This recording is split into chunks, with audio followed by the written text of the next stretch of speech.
All right, active weather here on the Weather Network. There's severe thunderstorm warnings. That's warnings, mean they're occurring or they're imminent in a couple places. One of them was Winnipeg. You've just been dropped from the severe thunderstorm warning, but take a look at the clouds there.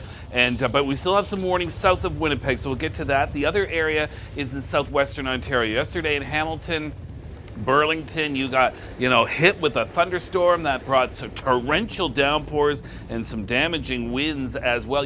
I left my car door open a crack.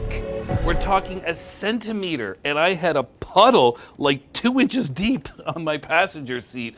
All right, so it can happen to all of us. All right, first of all, we're going to start with the heat alerts, and we're going to so across the Maritime, southern Ontario, we're still dealing with the temperatures near 30, feeling close to 40, warm nights. Got some fog advisories as well, just northwest Toronto and Lake Nipissing to Lake Superior. But now to talk about the thunderstorms. So around Lambton County, we have severe thunderstorm warnings. These storms have been moving around 90 kilometers per hour, so very strong winds. There was a cluster earlier, now another one starting to form in its wake.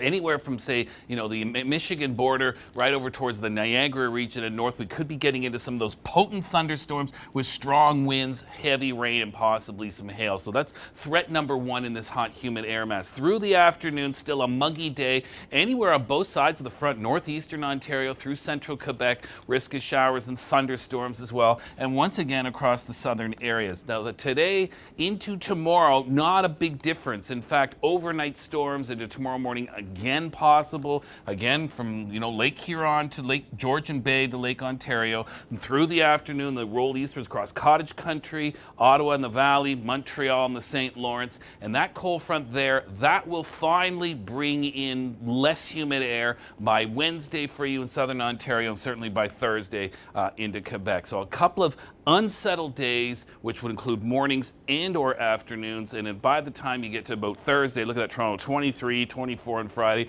and look at this, at this point, a dry weekend. That's something you haven't seen a whole lot of this summer. In Montreal, again, you may have to wait till Thursday before you start to see a break from the almost daily risk of thunderstorms coming in. Again, that's just the nature of the air mass.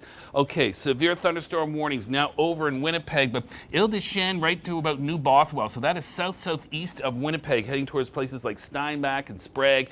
These are strong winds. These are fast-moving storms as well, 90-kilometer-an-hour wind gusts. We've had heavy rain and some thunderstorms around the Lake of the Woods to Dryden, Sioux Lookout area. The rain showers ending in southern Manitoba this morning, continuing to move eastwards in northern Ontario today. So I wouldn't be taking that long boat ride because these storms could come upon you. Now, no high pressure builds in. You got clockwise circulation on high pressure, so that'll bring a bit of a cooler flow for you across southern areas of Manitoba. So Winnipeg, couple of cooler days Tuesday and Wednesday, warming back up though Thursday onwards, and the humidity will return. Edmonton on the other side, this is going to be some desert heat coming in, hot, dry, sunny, temperatures in the low 30s all week long, and even warmer in the interior. Here's Kelowna, mid to upper 30s all week long. This is going to escalate the forest fire risk both in Alberta and BC as a result.